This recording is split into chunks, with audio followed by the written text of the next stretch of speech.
Bienvenue dans Immodacieuse. J'en avais assez d'entendre que ma vision de l'argent ou du business était un peu une vision ovni. Du coup, j'ai décidé de créer ce podcast pour trouver d'autres ovnis et je suis sûre qu'il y en a. Merci d'être là. Tu fais partie de celles et ceux qui commencent l'aventure avec moi et j'en suis hyper reconnaissante. Ce podcast, il est fait pour ceux qui veulent parler d'argent sans tabou, rêver plus grand et construire leur propre liberté. Ici, promis, il n'y aura pas de jargon, pas de ton condescendant non plus. Mon histoire, c'est l'histoire de plein d'enfants d'immigrés. J'ai grandi dans une cité HLM avec une maman solo de 2 enfants en bas âge. Et j'ai vu ma mère se démener face à un système qui, littéralement, la faisait s'écrouler.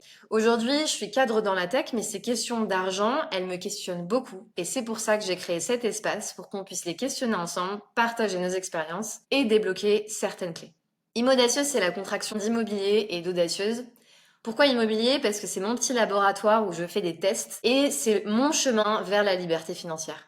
Bien sûr, ici, l'idée, c'est d'avoir un mix entre des épisodes solo et aussi, bien sûr, tendre le micro à d'autres femmes qui ont des parcours atypiques et qui, elles aussi, souhaitent partager et être dans cette notion d'apprentissage. Je te propose un dernier exercice, un premier, dernier, pour cette vidéo.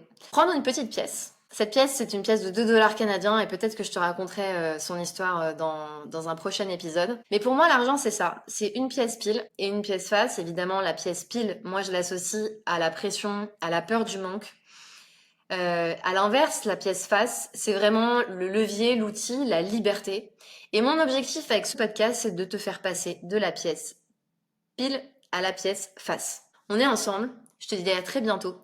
Et si tu veux plus d'expérience et encore plus de récits intimistes, je te propose de t'inscrire à ma newsletter, la lettre immodacieuse. Tu as le lien en description et je te dis à très bientôt.